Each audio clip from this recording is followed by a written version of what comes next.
Good evening, everyone, and thank you so much for joining us for this WHUT screening of The Donut King. I'm Altaf Husain. I serve as an associate professor in the Howard University School of Social Work, and I'm so honored to join with my panelists today, who I'll introduce in a minute. Within the Howard University School of Social Work, which I hope if you're watching, you will explore and consider getting a master's degree or a PhD degree from our great school. But we also have a field of practice specialization called displaced populations. And we teach our students on social work practice with immigrants and refugees, and also with those who are unhoused and affected by natural disasters. So this evening, we are joining together because of we've just watched this amazing documentary about the Donut King. And now what we'll do is engage in a conversation with two of my panelists, and I'll introduce them.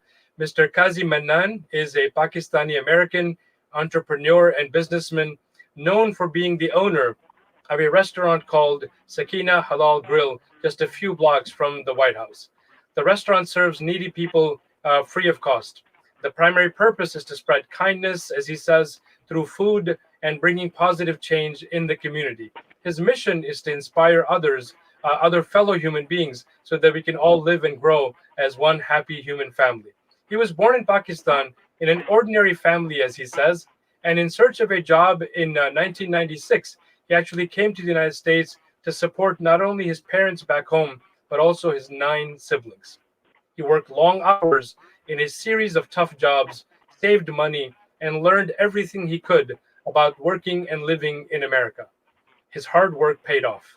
After more than 20 years, he's now a successful entrepreneur and owner of a popular Pakistani Indian restaurant just a few blocks, as I mentioned, from the White House called Sakina Halal Grill. In fact, it was his mother, Sakina, for whom the restaurant is named, that taught him to be generous in every instant. Mannan estimates that he's provided over 80,000 free meals since the restaurant opened in 2013. We welcome him, and let me introduce our second panelist who is joining us today. And I'm really excited also to have him because of his contributions to this field of immigrants and refugees. And here we have with us, just to highlight, because he has a long biography, but currently Mr. Eskinder Negash is serving as president and CEO of the United States Committee for Refugees and Immigrants, which is an organization founded in 1911 to protect the rights and address the needs of persons in forced or voluntary migration worldwide. He not only is he a recognized senior executive leader, but he also brings nearly 40 years of proven nonprofit management experience on behalf of refugees and immigrants. Before the USCRI, Mr. Negash was at the Office of Refugee Resettlement, where he was the director during the second term of President Obama, actually, most of the term of President Barack Obama. And then also at that time, the budget was over $1.5 billion for the Office of Refugee Resettlement. So I'm going to ask him many other things about himself, but basically we want to welcome all of you to our discussion. You are welcome to still post questions and comments, but in the interest of time, let me go ahead and get started. Mr. Negash and Mr. Mannan, thank you so much for joining us today. Mr. Negash, let me begin with you. Among all of the different populations that you have helped to resettle in the United States, you yourself are of immigrant background. Tell us a little bit about the intersection that you had with Cambodian refugees in California. Why don't you begin there? Thank you, Dr. Hassan. When I was working in California, we had this program called the Indo-Chinese program. This is after 1975 when Saigon fell. And a lot of Cambodians and Vietnamese refugees came to Southern California. In fact, Long Beach became the hub for Cambodian refugees, and Long Beach will be the largest Cambodian communities outside Cambodia. So we did resettle a lot of people in Long Beach. And if you remember the movie, The Killing Field, a lot of them came was so much trauma because of what happened in Cambodia at that time. So right now, Rongabich is the most successful Cambodian community. There are some other Cambodian communities in Massachusetts and other places, but I think Long Beach, California, which is about 20 miles south of Los Angeles, is the largest community of Cambodians. And they, like Mr. Kazi Mannan, they are also into restaurant business, even though donut is not really their staple food in Cambodia, but because of the donut king, the work that they did in California expanded. In fact, California used to have a company called Winchell's Company, control about 70% of the donut business. When the Cambodians, refugees came in and started opening, I believe 75% of the donut business was under Cambodian refugees in California. Thank you. Thank you so much. Let me turn now to Mr. Mannan, who, as I mentioned, had arrived in the U.S. in 1996. Mr. Mannan, just tell us a little bit about your earliest memories of arriving in the United States, because as we saw, when refugees come, they have a very different, reception, and you came voluntarily seeking, right, better opportunity. What are your earliest memories of the United States? Well, I was dream comes true. First feeling was I am in the United States, and what I heard that and this is the only country you can say American dream. Like we talk about big dreams, and I had the same dream that I will be here and work hard and elevate my family from poverty to and it was a really great feeling for me to just get here. I mean, of course, when you get into in practical life, and that dream is really possible through hard work, dedication, and keeping thinking positive, because positivity is the only way you can go ahead. So it was really mixed feeling, like how I'm going to really become successful, how I'm going to survive. That was, my, because I was not certain about, the things that, and the environment that I landed, it was totally different than I was in Pakistan. But alhamdulillah, I was one of those lucky people, I can say, as an immigrant who made a success, and that's why I want that success to share in America with my heart, so we can inspire more people. Thank you so much. So let me turn now to Mr. Negash. Mr. Negash, in terms of your experience, you've worked over 40 years in this field. What are your earliest recollections of life in America, even as you arrived here, and the reception that you were given, and then what inspired you to enter the work of literally your most of your adult life, if you will, serving those who had to leave their homelands?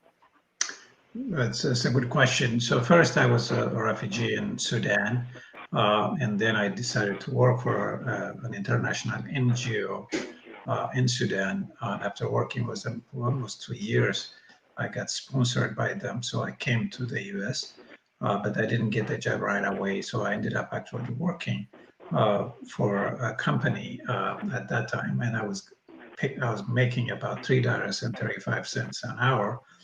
And then I think within 3 months, I got the salary increase. It became $3.40. I started working in a factory.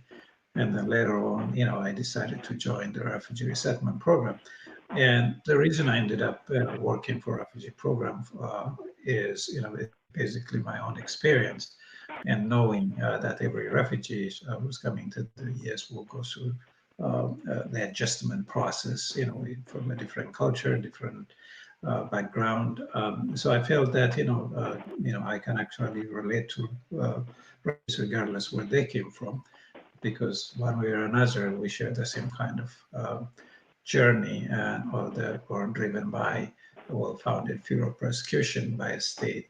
I continue to do that. I think I felt that is rewarding work. I think serving like Mr. Kazi Mannan is a wonderful thing to do. Whether helping refugees, whether helping another person going to this restaurant and providing meals for 80,000 meals. So I think that this the same thing is a question of whether you wanted to help another human being. There is a Quran, correct me if I'm wrong. There's a saying that saving one human being is saving all human beings. So I think that's the driving force for me that I wanted to dedicate my life serving refugees and immigrants, and I'm doing it. It's almost over 40 years now. Thank you so much. Let me turn back over to Mr. Mannan. Among the things that you've done, of course, as an entrepreneur, you started to, build this restaurant, if you will. What inspired you? And do you remember the first time you thought about, that I want to also, because it's expensive, as everybody knows in DC. Everything, the cost of living, the operating of a business. What prompted you to say, that as you look around in the capital of the most powerful nation in the world, we have people who are unhoused. They don't have homes. There's living in the street. So what prompted you to become what inspired you to want to feed them from your own restaurant? Well, my faith played a big part, of course, but when you're growing up and going through a poverty, that experience that you are able to go to a restaurant, and my mother was the greatest mother I can recall, like who inspired me, because even we didn't have much for ourselves, but she will always send me to this neighbor, take this food to this neighbor. Or when she cooked a meal, she wanted to share. I didn't understand that her philosophy till I got older. And then I moved to United States, and I asked God that one day if I have a restaurant, I want to share like my mother. And it becomes the greatest joy in my life. And God elevated my life today of who I am because of sharing what I have. Of course, there are fears. There will be a problem if you do this kind of work. That fear will keep you away from doing great things. And today I want to share my experience with my fellow humans, that I don't want you to have fear when you want to do great things, because if you're doing it for a higher purpose, the higher authority will take care of everything else. You are just a manager who are managing, and you are not a giver. Giver is God. You are his manager, and if you're doing a good management, he will bless you more to give you a bigger job, because he knows that you are a good manager who shares what he had, the duty he had given you. So I'm very blessed, and I'm very happy that God has given me this duty, food that I can share with my fellow humans, uplift them, and feel myself a great joy giving. And I feel a great stories from all over the world in praise, and all praise belongs to God, not belong to a human being. But I am very, very fortunate and blessed that I started this kind of work, and today so many people were inspired and started the same work because they had fear that if they started, they might want to be failed. And now my story become an example. Okay, let's start it. If he did it, we're going to do it. So we opened the first door, and I'm hoping there will be millions of doors that be open through restaurants, to feed someone who's don't have money.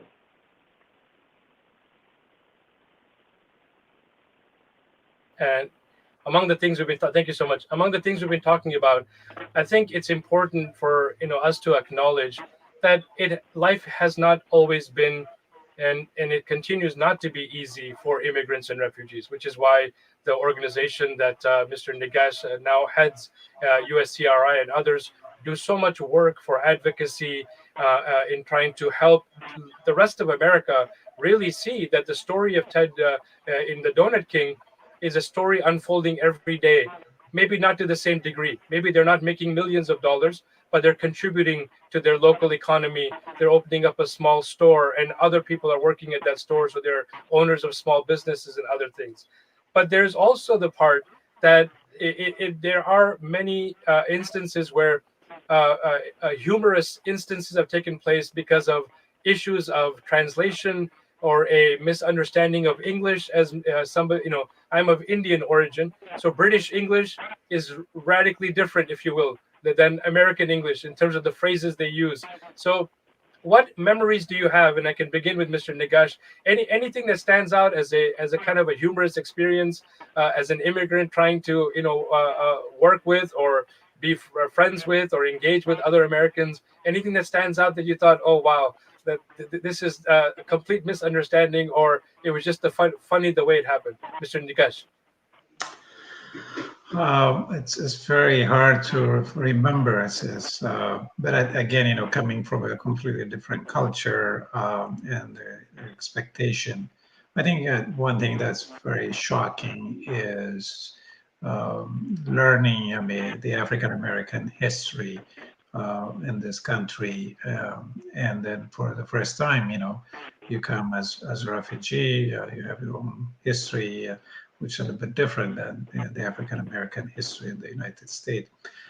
So that was a shocker because I mean we're coming to the country of freedom, and here you have a very sad history of people who looks like me. So that was a shocker. I don't think I was prepared, and I didn't even know how to handle it because Yeah. I grew up in a society where I had my own language, religion, culture, and never felt that I am a second-class citizen. So that just the downgrading of my status was a little bit of a shocker to me. Yeah. And I'm glad you mentioned that, because at the School of Social Work, we have, our guiding philosophy is the Black perspective. And what it does is really, puts paramount the inclination that all of us should have to understand from that perspective of those who have been oppressed and marginalized, what is it like? And then you open it up beyond Black to anyone who is from that, from a situation where there's injustice and other forms of oppression. So thank you for sharing that. Mr. Mannan, anything that stands out with you, anything humorous, anything serious, whichever way you want to take it about your adjustments to America? Yeah. So when I landed here, I landed here in DC. So I work in Northeast DC, where you know a lot of the population is African American, and they use some slang words that I didn't really understand, and I was just accustomed to just proper English, whatever. And I'm trying to understand. I said I don't understand this English, so I need to learn. So I said I need to make some friends. So one guy who used to come to like 3 times a day, and he's a big old Cadillac, and he wanted to get gas. So I said his name was Rupert. So I said I'm going to ask Rupert, how are you, and then that's how I will learn. So I have always dictionary with me, I say, hi Rupert, how are you?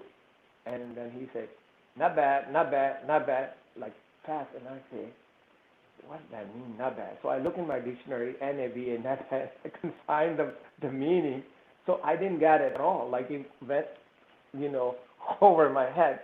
So I was like, not bad, not bad. That's, I don't know. I'm expecting he's going to say, I'm fine.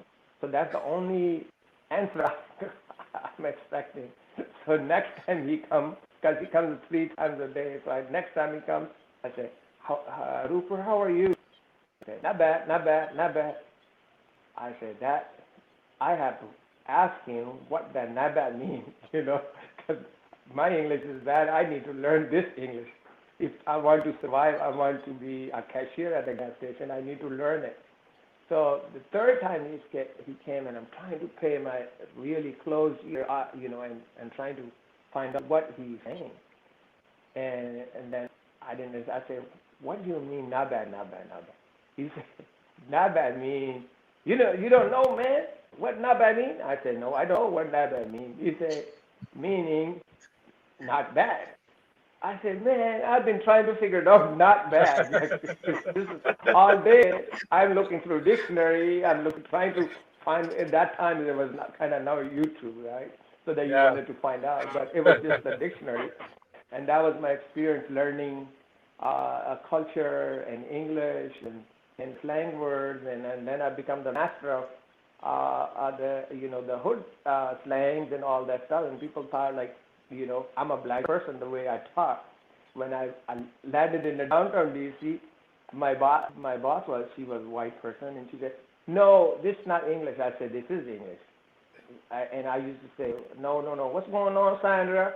And she was like, no, you don't. I said, this is perfect. And I loved it. The culture. I loved it. Thank you. The people. Yeah, that's it. Thank you for that. Thank you for sharing. There, of course, the discrimination is huge, and so exactly as people communicate when they feel comfortable at home, relaxed with someone, they have a different way of expressing. In every language, there's a dialect, there's an informality. Oh, yeah. So thank you for sharing that story. Beauty. And now there are people online looking for not bad. What does not bad mean? So it's not bad. Yeah. Thank you so much. So as we start to wrap up, we just have another few minutes, and it's been great talking to both of you. In the movie, there were different instances, and some of them mentioned, how they were running an entire donut shop with only 8 or 10 words in their vocabulary. Others mentioned how people had never met a Cambodian person. So as we start to close our segment today, why don't each of you share? So I'll begin with Mr. Negash. What gives you hope in terms of because they're not, it's not going to stop anytime soon, that at Dulles Airport, where we live in this area, LAX, in Los Angeles, in Houston, somebody will be arriving, almost every day, whether as a refugee or an immigrant or an asylee, they will be coming. So what hopeful message can we give coming out of this story of Ted and the Donut King to others who are listening, both who are immigrant background and not immigrant background? So one hopeful message from each of you. I think the hopeful message is this is the process that most people went in this country maybe for the past 300, 400 years. It's just a question is who came first. So my story or the other, migrant story or refugee story is to some extent the same thing. There is expectation, and knowing that this country is a country of refugees and immigrants. I'm not discounting the Native American, but just in general, and refugees and immigrants did contribute to this country, and the greatness of this country is the people it attracts, hardworking people coming to this country and became extraordinary. So I think the message is, in this country, ordinary people from all over the world came and did extraordinary achievement, not just personally, but for society in general. So it's just part of that continuous journey of renewing America. So whether you're coming today or tomorrow, that story will be the continuation story of this country. Thank you so much. Let me go on to Mr. Mannan. What hopeful message do you have? Well, my message is to my fellow immigrants who are coming to this new motherland, first of all, make sure that you put your mind and heart into this land, and that they become a fertile. This is a land of opportunity for you. If you put your mind into it, your heart, and your dedication, I can guarantee you, you can make a huge success. Just have a big dream and go after it. Don't be scared and don't have fear. This is America, a land of opportunity where you have a freedom, where nobody's stopping you to go after your dream. It's an equal opportunity. That's what I found. I love this country because this has given me so much, not just the wealth, but knowledge and everything.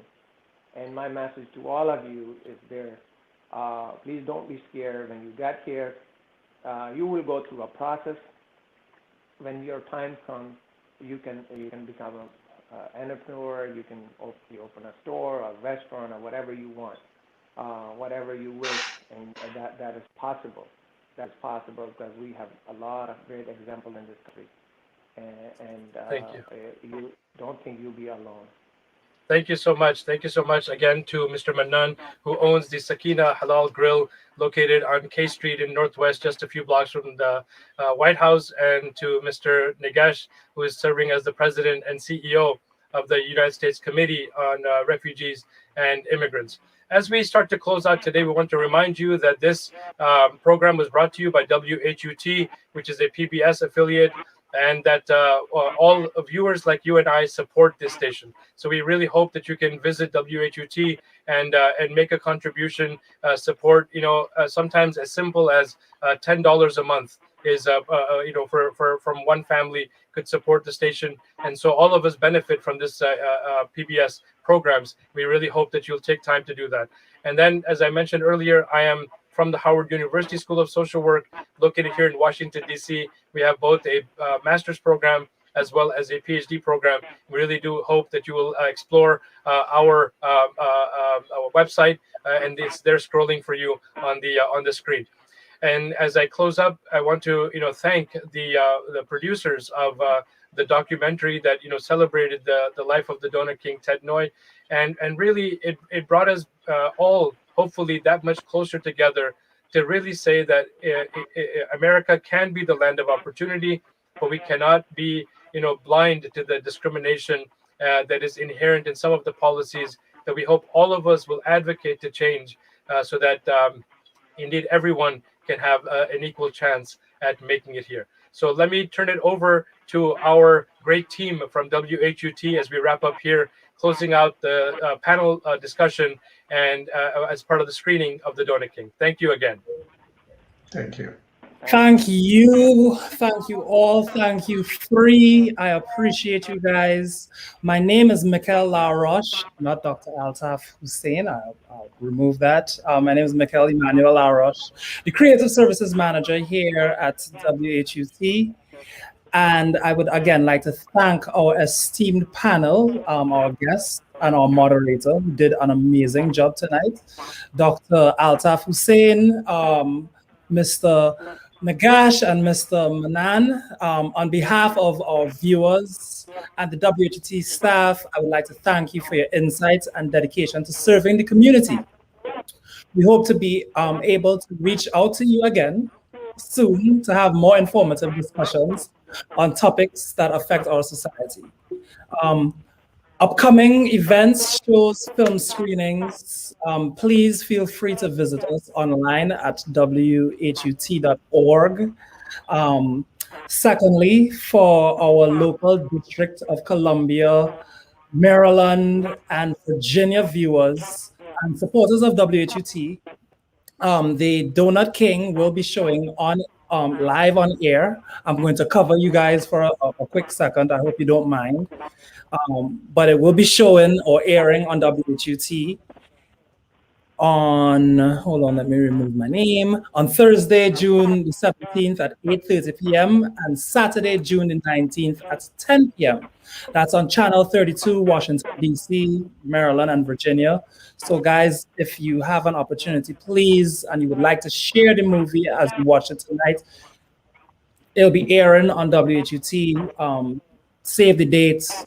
You can go onto whut.org/schedule, and you'll be able to look up or search The Donut King, and you'll find all of our shows that we air on WHUT.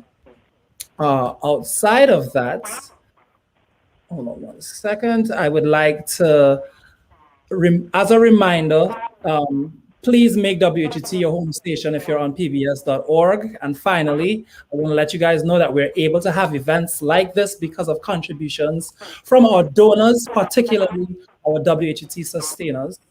WHUT sustainers give ongoing monthly donations that provide us with consistent support and allow us to continue hosting important conversations around issues that matter. Thank you so much to our WHUT sustainers for their support. For more information on donating and becoming a WHUT sustainer, please visit whut.org/member. And I will close out with a brief video. I hope you guys enjoy the rest of your evening. Here, we still have some sun in the sky. So, if you can get outside, get a nice walk, enjoy. Thank you for joining us and enjoy the rest of your afternoon. Hi, I'm Sherry Blunt Gray, a WHUT Community Advisory Board member. I'm also a Howard University grad and a former PBS employee. So I have a double investment in making sure this station thrives. WHUT is the full package. It offers national and international news and programs of local interest, and you don't need cable to watch it. I'm also impressed with WHUT's outreach in DC's wards 7 and 8, and its commitment to decrease the education gap for our low-income children. Bottom line, WHUT is a phenomenal community resource. There is something for everyone. And if you're watching right now, you already know this. So please, help us today with a donation. Go online or call the number on your screen. Thank you.